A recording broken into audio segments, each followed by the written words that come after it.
A father kills his estranged wife in front of their daughters, while their son is the first person to find the dead body of his mother.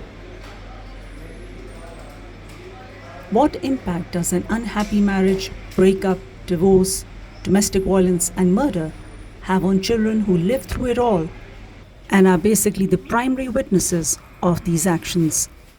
To gain an understanding on the psychological components at play in the Zafar, Iqbal and Nazir Khan case, we have come to Dr. Mehboob Yaqub Sahab, who works at Shifa Neuroscience Institute at H8 Islamabad.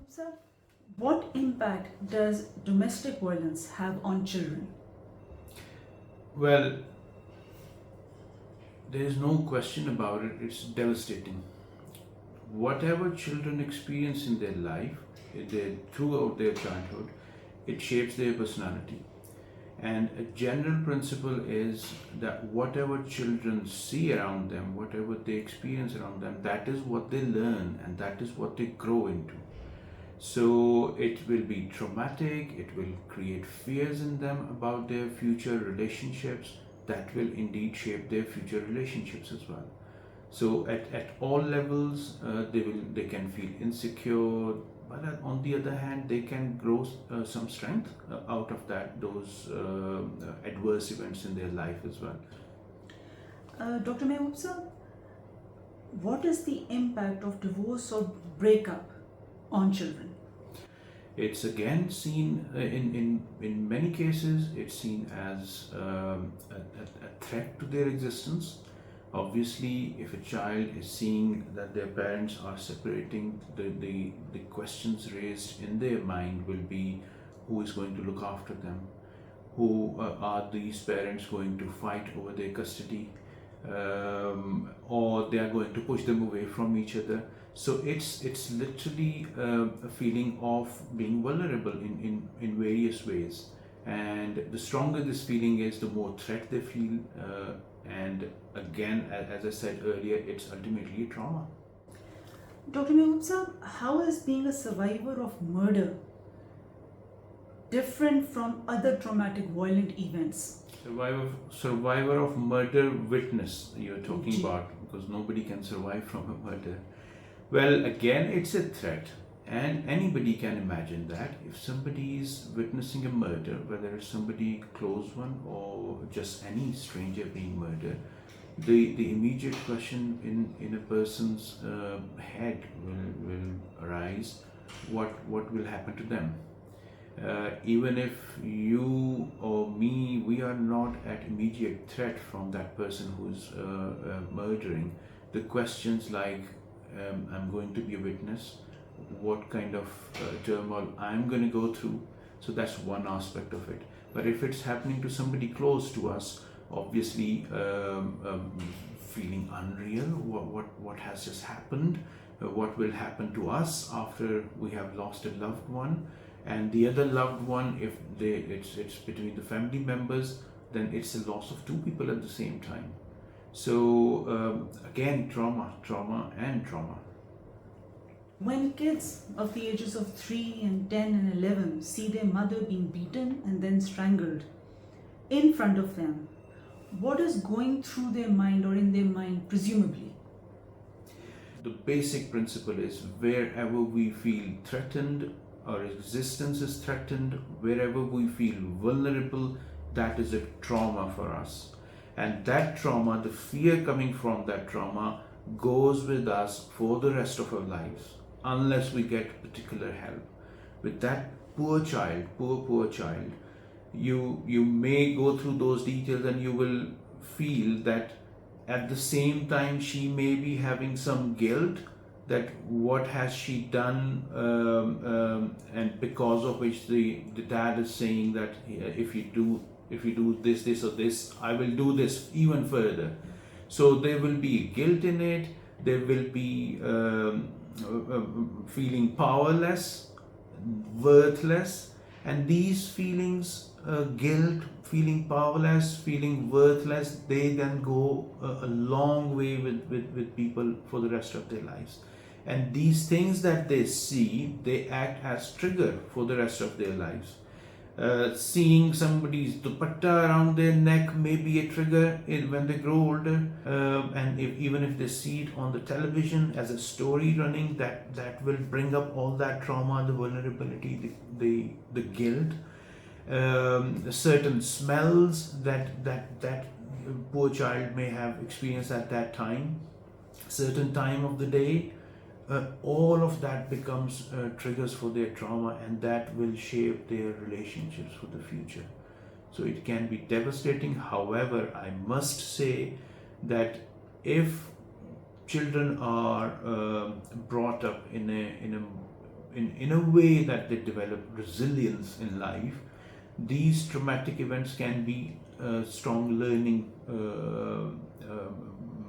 points in their life for the future as well. So it all depends on how you shape them, how you support them. What special measures need to be in place for such children who are survivors of domestic homicide situations? Measures that can be placed in their homes, in their families, and in their communities. This is such a major area of concern, where people go completely the wrong way as well. They become emotional as well. They can be very guarded about that as well. It's a matter of how we raise our children.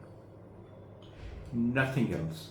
It's a matter of how we raise our children and how, as a society, we develop. It will be unfair to say that such incidents happen in a particular society only. These incidents or similar incidents, or some incidents even worse than that, happen in even the most civilized parts of the world as well. The learning point is what children see around them, that is what they learn to be a norm. So we have to work on those norms. So from the very beginning, when they are brought up, helping them to understand that it's okay to have a breakup. Nowhere I have ever seen I would like to choose very careful words, because we've got to be sensitive religiously, socially as well. So overall, I would say the way we raise our children, telling them, glorifying to them about these relationships, is what they will learn, and they wouldn't be able to accept any opposite viewpoint when they grow older. The TV content, the movies, the videos, we grew up and we have seen violence being glorified. That sticks in people's mind. That's what they grow up with. And when they develop, because of all these glorifications, when they develop this sense that I have to take revenge if something is not happening as per my wishes. So these kind of emotions then go a long way with these children. That, as I said earlier, these things shape our children's personality. And it's a whole generation, or even generations after, who carry that burden. So if we want to change it, we need to raise our children with more tolerance. That's one word. And that tolerance comes not only from parents, it comes from schools, it comes from what content we show in our media, in our social media, on our televisions, on our movies. Some people get the idea that it's okay to take a revenge and then disappear, because these stories float all over the world, all around, in many societies.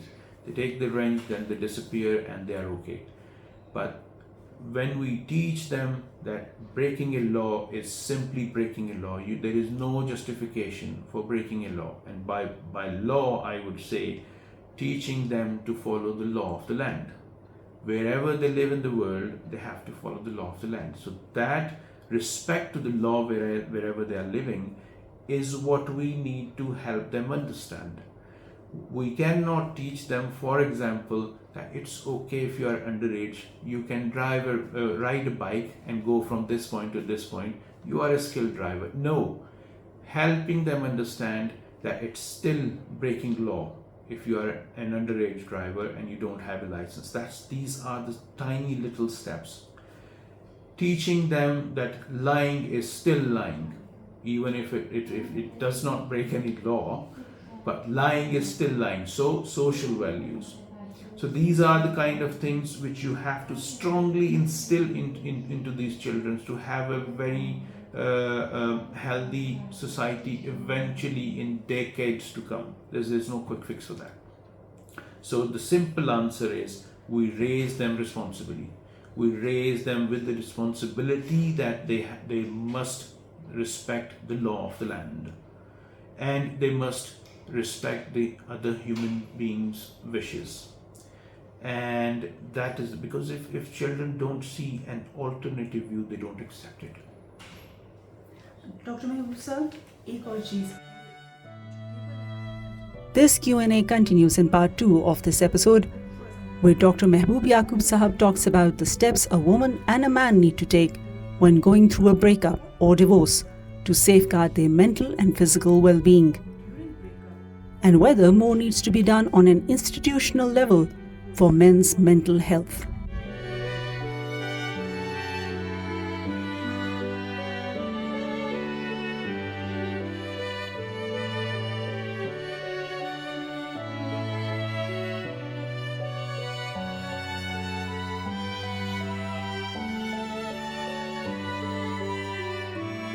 After watching or listening to this Podimentary episode, if you have been named and want to clarify anything, kindly get in touch with us at the email address given on the channel site. We'll be happy to put out an update if your info gets us closer to the truth.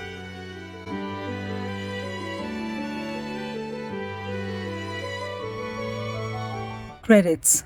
This Podimentary is produced by Citizen Now. All research, interviews and visuals have been done and recorded by me, your host Nur al-Huda, unless otherwise indicated. All music and news clips are open source or come under YouTube's fair use guidelines. Credits are given for all image sources. Special thanks to all the participants who agreed to be interviewed for this project. This is copyrighted material, a Citizen Now original production, 2024.